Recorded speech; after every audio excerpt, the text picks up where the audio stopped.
back to story time, and I'm so glad you're here. We're going to continue to celebrate Indigenous Heritage Month as well as giving thanks and gratitude. And so tonight's story is going to be Thanksgiving Day, a Thanks, and it's written by Laura Maloney Elliott and illustrated by Lynn Munsinger.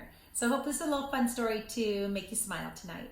Hola comunidad de Greenfield, soy Superintendent Galvan, aquí con ustedes del Distrito Escolar de Greenfield, leyendo más historias. Y este es el mes de indígenas, personas indígenas de América, y también de dar gracias a lo que tenemos en nuestra vida. Esta historia es sobre el Día de Acción de Gracias y lo que podemos decir de dar gracias a nuestra comunidad, nuestra gente, nuestras familiares. So, gracias por estar aquí.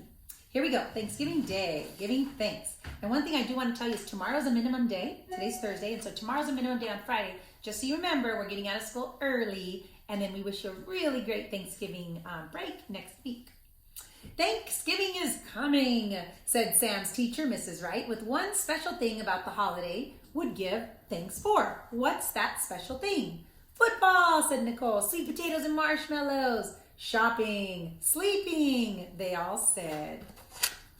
Who knows the story of the very first Thanksgiving? Asked Mrs. Wright. Sam's best friend Mary Ann knew. When people came to America, the Native Americans showed them how to plant corn and hunt for food. So the Pilgrims decided, and those who came over to Native Americans decided to work together to decide what they were going to eat. And so, therefore, some of the friendships started. That's right, said Mrs. Wright. How could we celebrate Thanksgiving in our class to think about friendships and how wonderful it is to have gratitude? And so, let's think about what we can do. How about a feast? Let's bring food so that we can share with each other. Winston's hand shot up. My grandmother makes a turkey with a lot of yummy food for Thanksgiving. Ooh, that sounds good. No, wait a minute. Is it a real turkey or is it a decorating turkey? Uh-oh, I think it's a decorating turkey made out of yarn. Not the same thing. That's a great tradition, though, when you make something and you pick one thing that you're really thankful for. If you like that turkey, that's a really great thing to be thankful for. The class came up with all sorts of Thanksgiving projects that they could do together, like a pumpkin pie making contest. They could make placemats to put under the table where they're going to eat. They can go shopping for different things to be at the Thanksgiving dinner. They can also make little boats projects on the people who sailed all around the Americas. The day of the feast arrived. Tables were heaped with all kinds of food and all kinds of beautiful decorations. Jeffrey had dressed up like he was going to be part of the ceremony. Tiffany was also looking at a poem that she had that she was going to use. And it was all beautiful in terms of thanking each other for being their friends. The class lined up in their different attire and sat at the table to do some projects. Winston was thankful for the school janitor for being so nice at making sure that their rooms were clean. Another person was so happy with the chefs in the cafeteria for preparing such delicious food. And then all of a sudden they said, what we can do for the classroom windows. So they said, let's figure out a project to decorate them as well.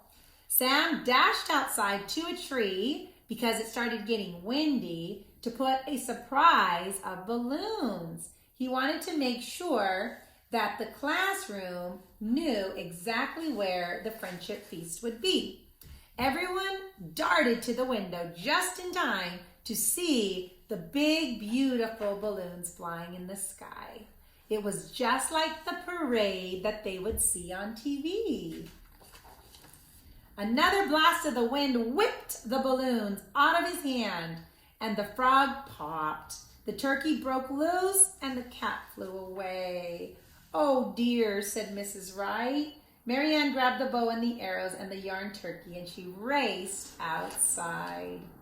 Sam was chasing the dog balloon, and the string just out of his reach. Mary Ann tied the turkey's yarn to an arrow, and they put the zing into it as they looked at all the beautiful balloons flying away. Oh, yay, said the children. It's still a beautiful Thanksgiving Day. But Sam said, I can't have a parade with only one balloon, he said. How about we decide to do something together? What are you thankful for? They said. So the whole family did something together. They got out their sign and they put, I am thankful for time with my family. And each of them wrote down what they were thankful for. Later, Sam wrote another paper and tucked it in Marianne's, her little costume, and it said, I am thankful for my best friends. And that's our story for you tonight. So Thanksgiving Day, giving thanks is a wonderful way to say thank you to people in your life for all the nice things that they do. Thank you for joining me. I'm Superintendent Galvan with the Greenfield School District, wishing you a really great Thanksgiving break. See you later.